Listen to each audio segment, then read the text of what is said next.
Hello and welcome to episode 4 of Let's Play Final Fantasy XIV Pre Dawntrail.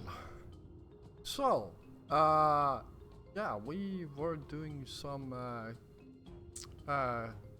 quests, well, MSQ basically, between Endwalker and what's soon going to be released, Dawntrail DLC. So, yeah, let's continue by speaking to Stola here. See what brilliant idea she has. So they managed not only to expand the fissure, but also manipulate it as one might a gate. Astonishing. Is there any chance I could learn more of how this feat was accomplished? I will tell you what I can. First, however, I must return to the High Crucible and arrange to replace the Guardians you so handedly destroyed. It will not do to leave the gate undefended. Ah, my apologies. We were perhaps a touch zealous in our rush to uncover the wall secrets.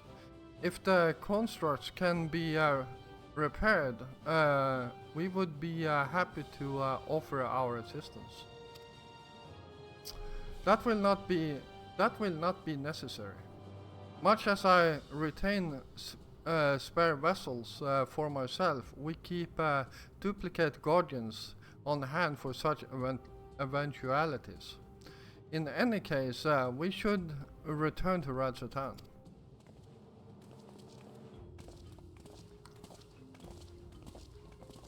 Alright. Guess we are heading back to Rajatan.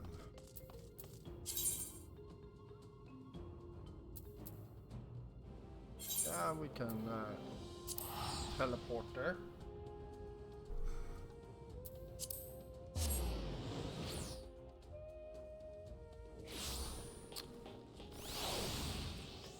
Alright, so here we are. Let's see, where are we heading off to? Ah, over there, so not that far.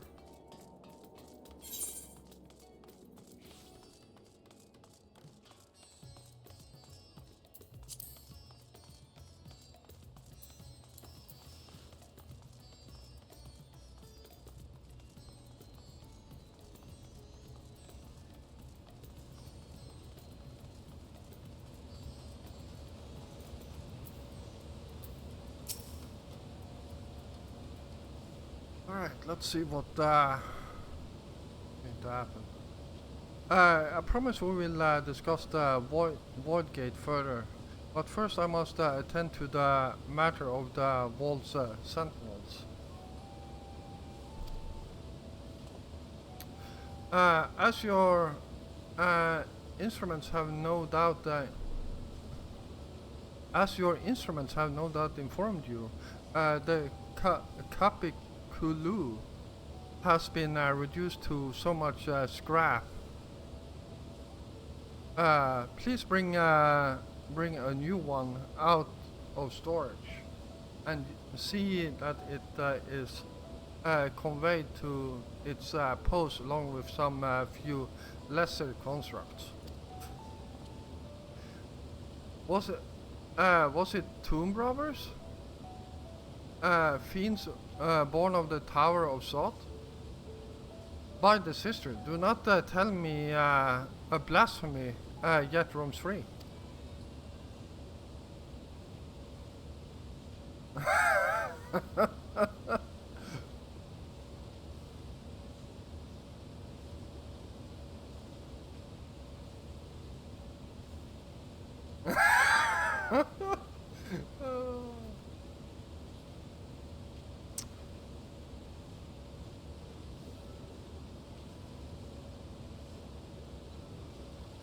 Why such guilty faces? Surely it isn't you who are responsible for this. Oh. Well, the details aren't important. I shall see it done immediately. Ah.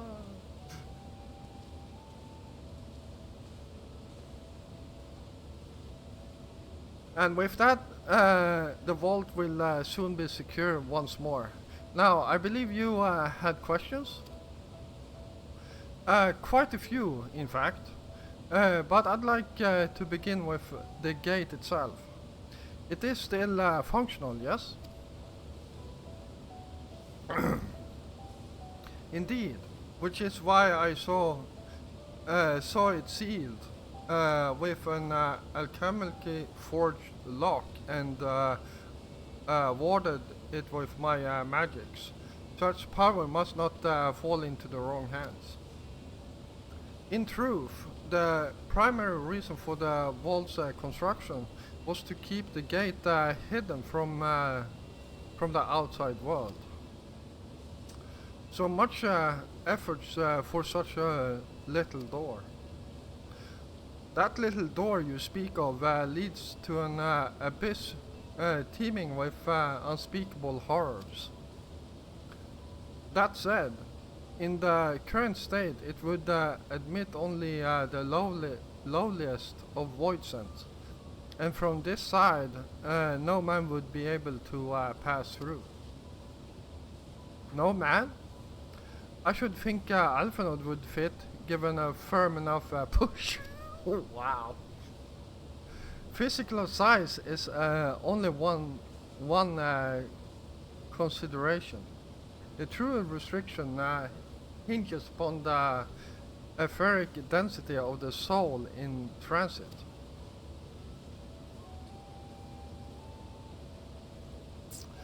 And yet you succeeded in expanding this diminutive portal and sending your simulacrum to the 13th.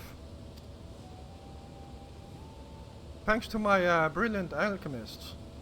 I should have destroyed the anomaly when I found it, but instead I bade them devise a means to control it. After much experimentation, they accomplished the impossible.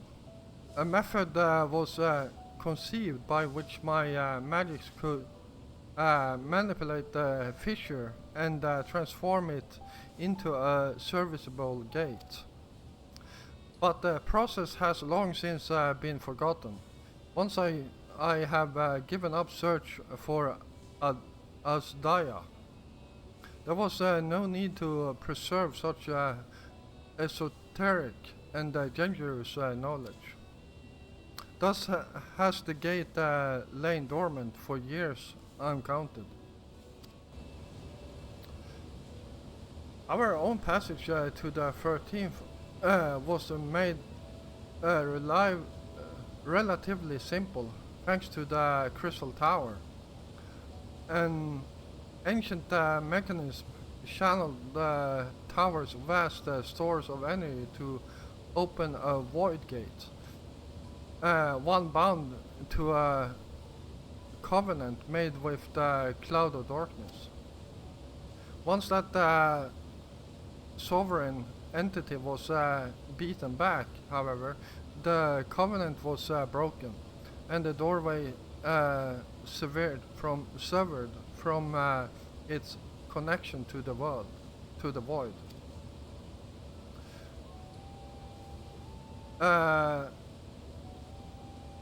Theoretically, it should be possible to reconnect the gate by forging a new pact with another void scent, but such deals usually end in betrayal and death. In any case, we should attempt to gain an understanding of the bounty gate. Mayhap you could resume the search for your sister. As I have already explained, I put those futile hopes to rest centuries ago. My place and my duty is here now. Ah, I had meant to ask, what prompted you to search for the vault in the first place?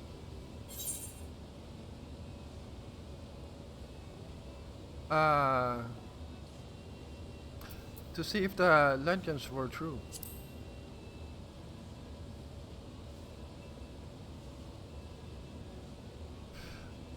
As you have seen, the fabulous wealth from the stories is quite real, if not its rumored origin. But I'm afraid I must assert a prior claim.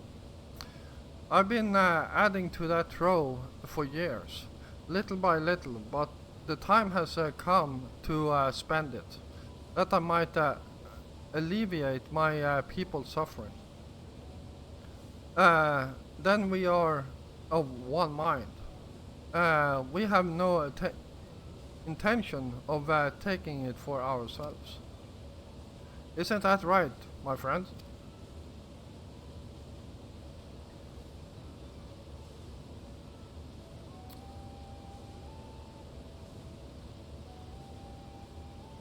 Your Excellency, would you object if I were to conduct a close examination of the gate?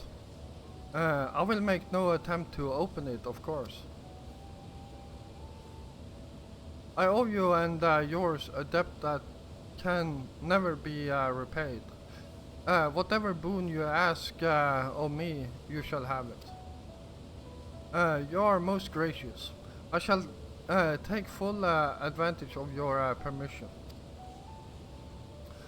Would that I could join thee in thy study, but Loporits will be anxious to receive my report. I beg my leave of you. And I must be off to Charlian as well. Mrs. Kryle was eager to speak with you about that request. So please come back to the annex as soon as you are able. Farewell for now.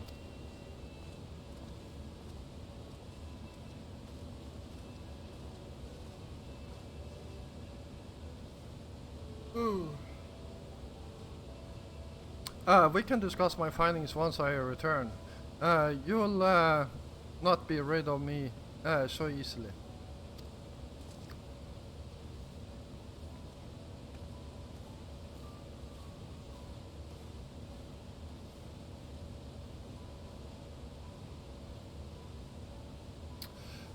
You may now undertake the... yeah.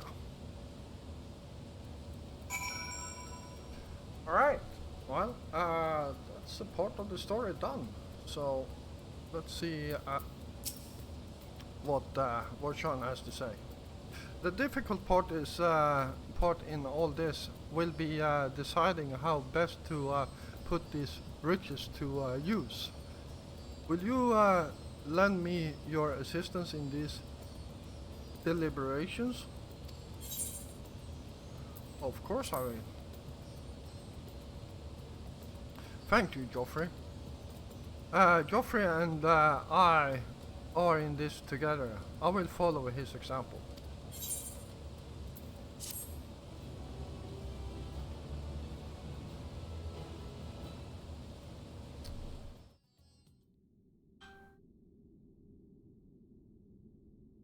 Meanwhile, elsewhere.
I sensed the breaching of a gate, but it was not instigated from this side.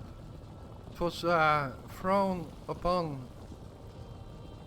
It was thrown open from the other.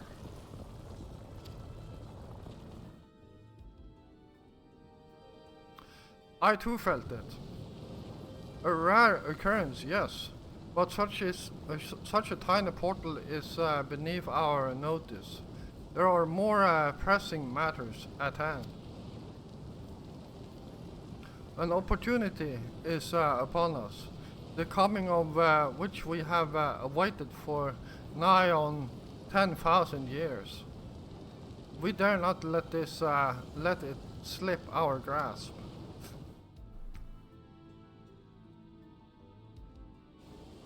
Yet we must not underestimate he who bested the cloud of darkness.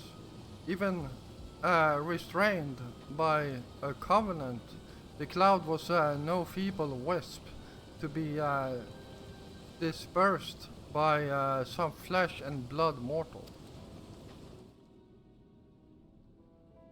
Bah! Let him come. I will drown the world and watch his fleshling gasp for breath in his final moments.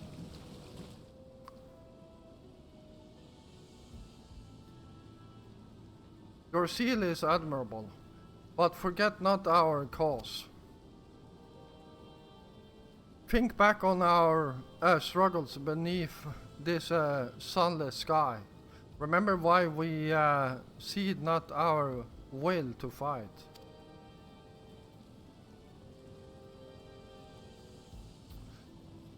Tis time we set the war in motion and win a redemption for our star.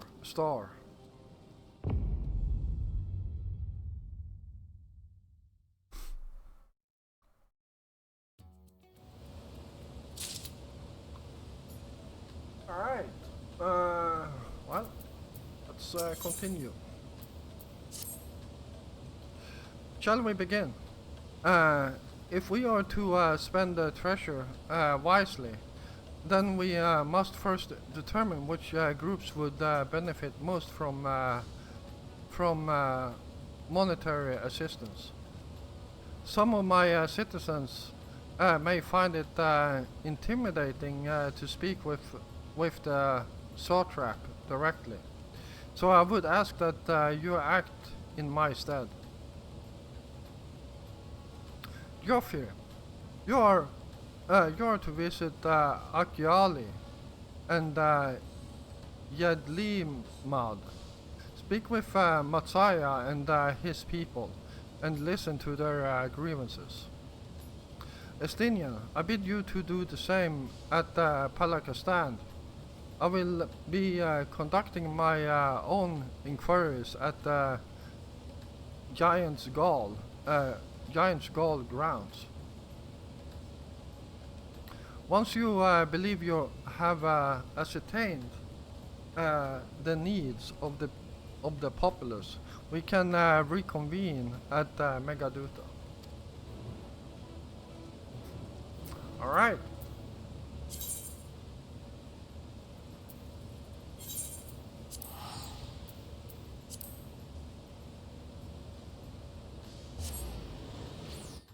So, and this is why I wanted to be able to fly around here. That way.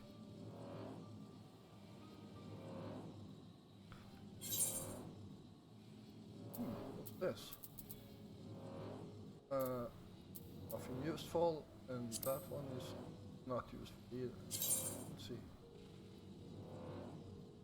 What the hell?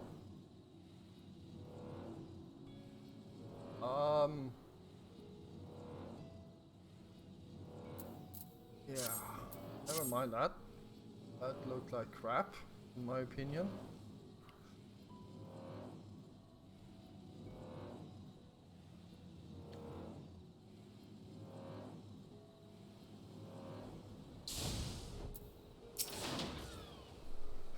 Oh, Joffrey, I was so glad to see you had returned unharmed. You're finished with the boat then?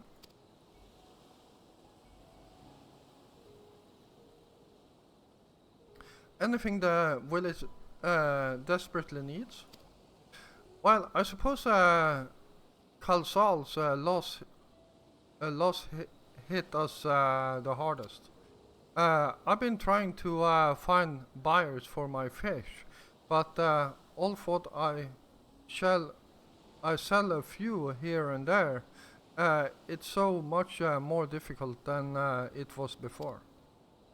Everyone's still struggling to rebuild their lives. For now, we're just banding together as best we can. Alright,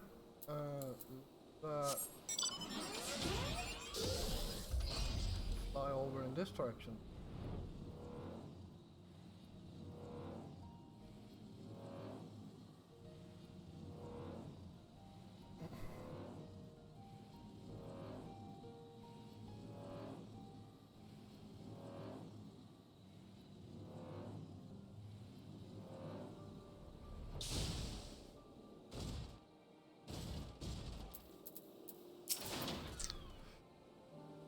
Greetings and welcome, traveler.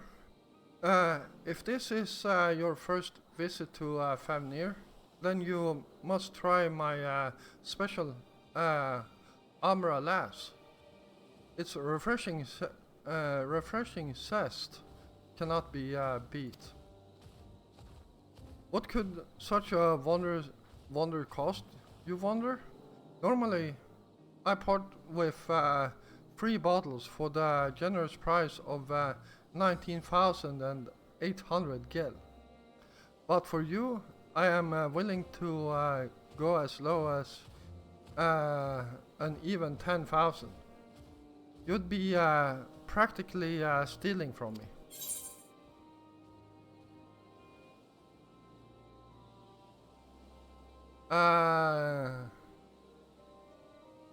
Still not turning a profit these days?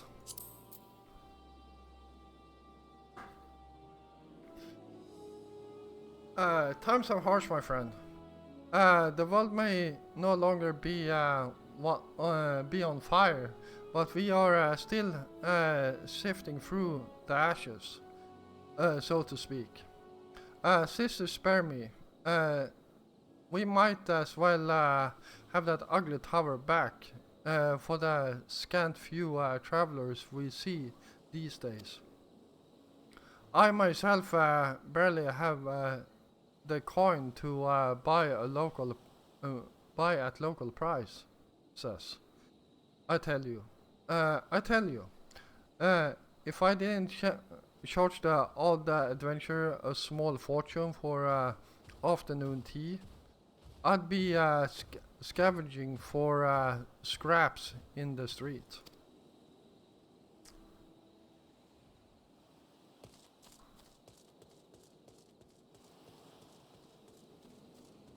Alright, let's see how we can help this guy here. Or lady, not sure. I think it's a guy.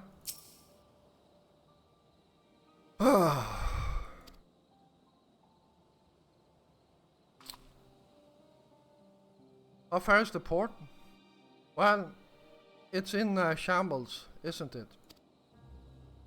The trade routes are open once more, now that the danger has passed, certainly. But no small number of merchants have had to sell their ships to make ends meet in the short term. Add to that sailors we lost in the final days, and it's little wonder,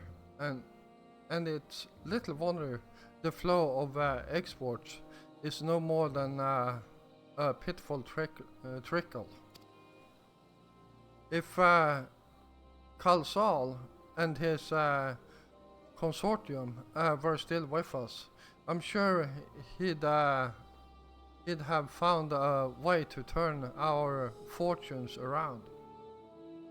Now that That was a man who got things done. God's rest his soul. Alright.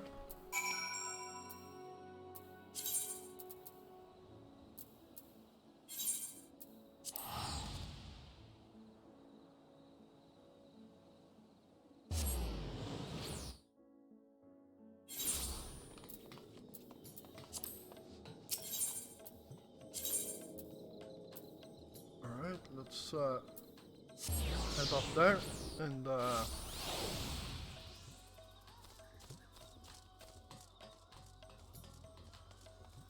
talk to Warshan. Looks like Estinian got here before us.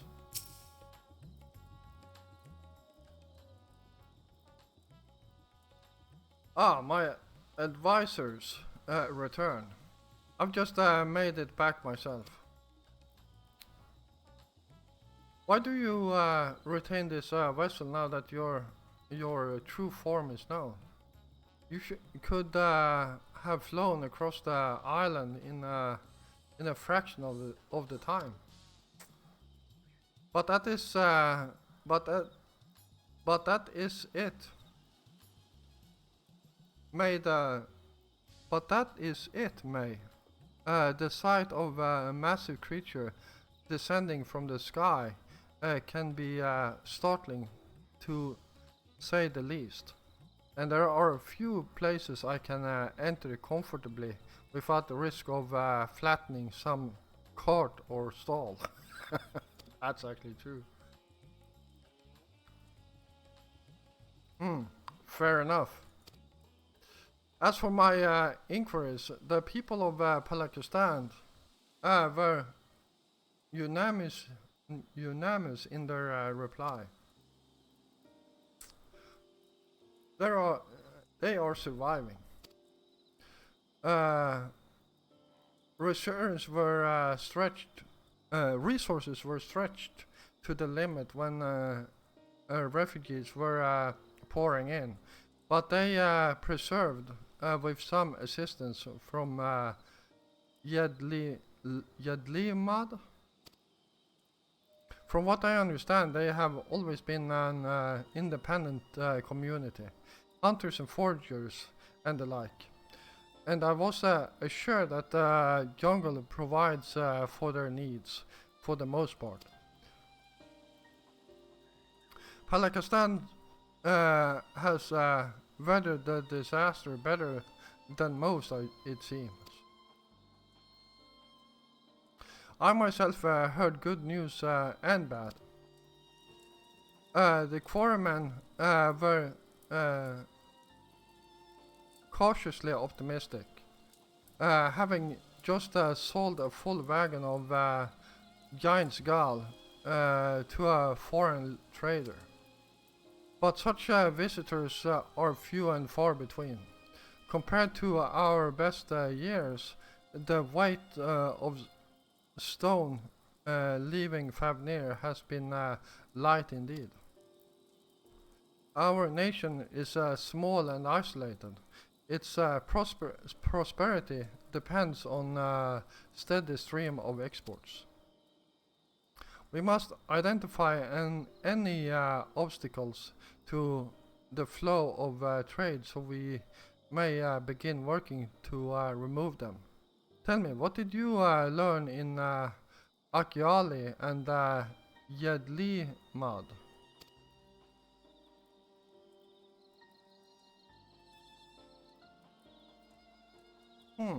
I see. Without a dedicated buyer, the average fisherman must struggle to offload his daily catch. Which is why I believe we should first address the lack of ships and the shortage of able-bodied sailors in Yedlimad. I'm reminded of a child I spied as I made my way back to the palace. His father lost at sea when the beast sunk the vessel. So many variations of the same tragic tale, repeated over and over. So many lives lost.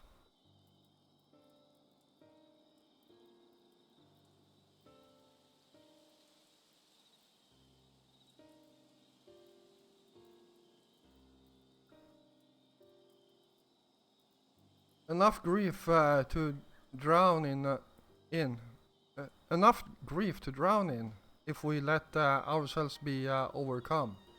But we will not. Geoffrey, Estinian, I will consider the perspectives you brought me and devise a plan to help my people confront this adversity. Come, I would like you to be in attendance when I announce the proposal to my assembled functionaries.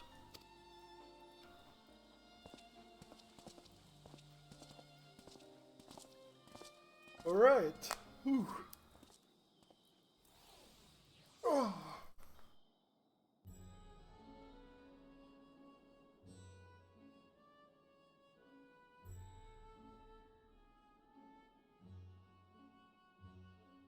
I thank you for your attendance.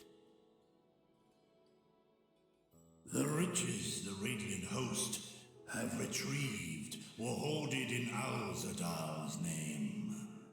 A fortune I set aside for a future day of need. And lo, that day hath come.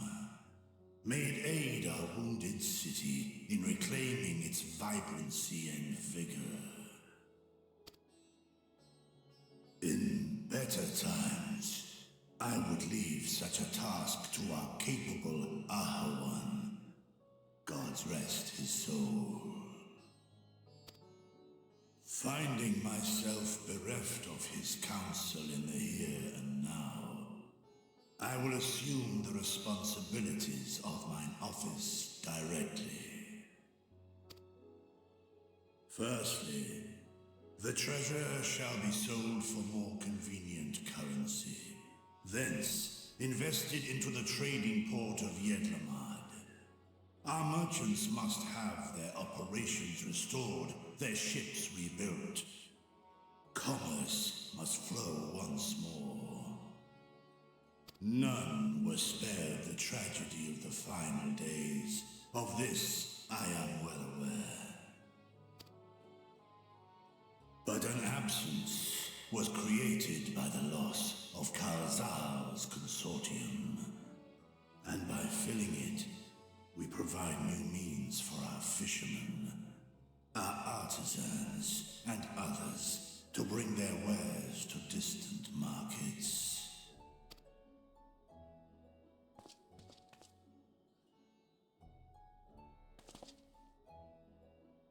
And what of the children who were left without family to care for them?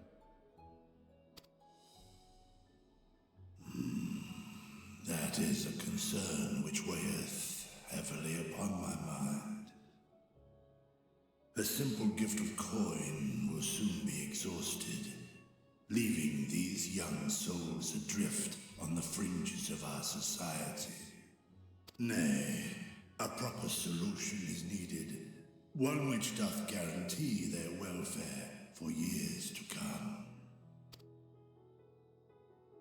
Thou hast surely seen how other nations rise to meet this challenge, adventurer. What dost thou deem the wisest course?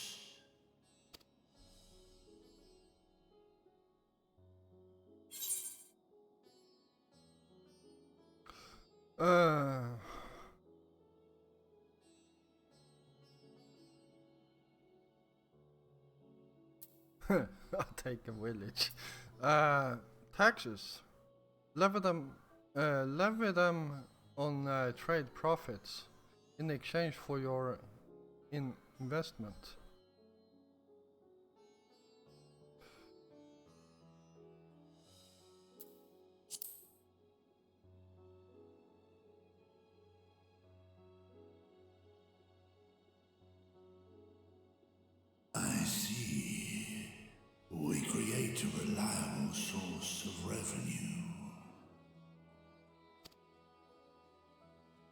Let us put this idea into practice. A contract shall be written, requiring all who receive of Al-Zadal's treasure to commit a portion of their future earnings towards the running of an orphanage. Now, such an influential policy is deserving of a worthy name.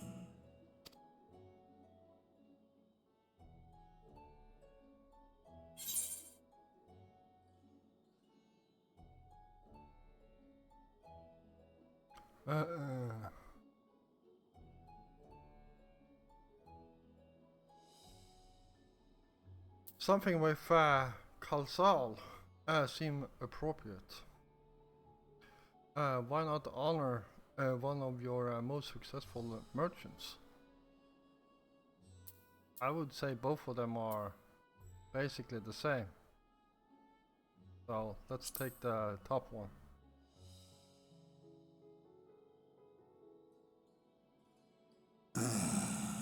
A fitting candidate. Khalzal should be remembered, not as the blasphemy which terrorized Thavne, but as a hard-working and generous man who brought much wealth to our shores. Do any among you object to this proposition? Many here lost loved ones to the beasts. In that time of strife, any one of us could have broken. Any one of us may have been taken by despair.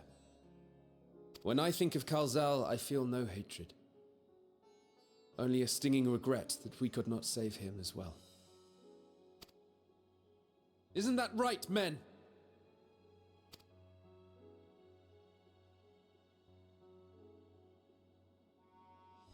This bodes well for that boy. Murad, was it? Perhaps he can cut ties with that shady peddler.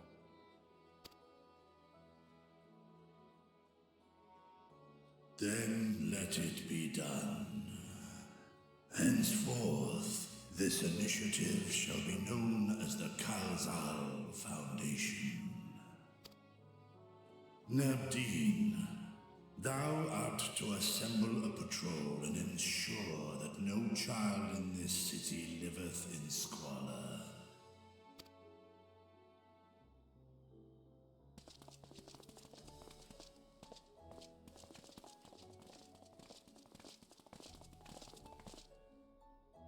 Clerks, see to the management of our funds and make haste. Our citizens must not suffer a day more than is necessary.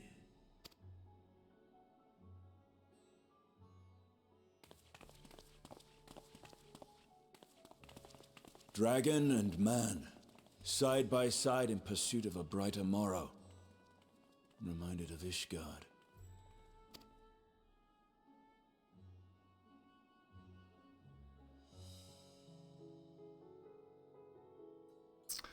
Alright. Well, I feel like this is a good place to end this episode. So, yeah, I do want to thank you all for watching. I hope you all enjoyed this episode. And if you did, feel free to hit the like button. And if you're new here, first of all, welcome. And yeah, if you enjoy my content, then why don't you hit the subscribe button together with the notification bell? You don't miss out on any of my future content. I will be back again tomorrow, and until then, stay safe out there.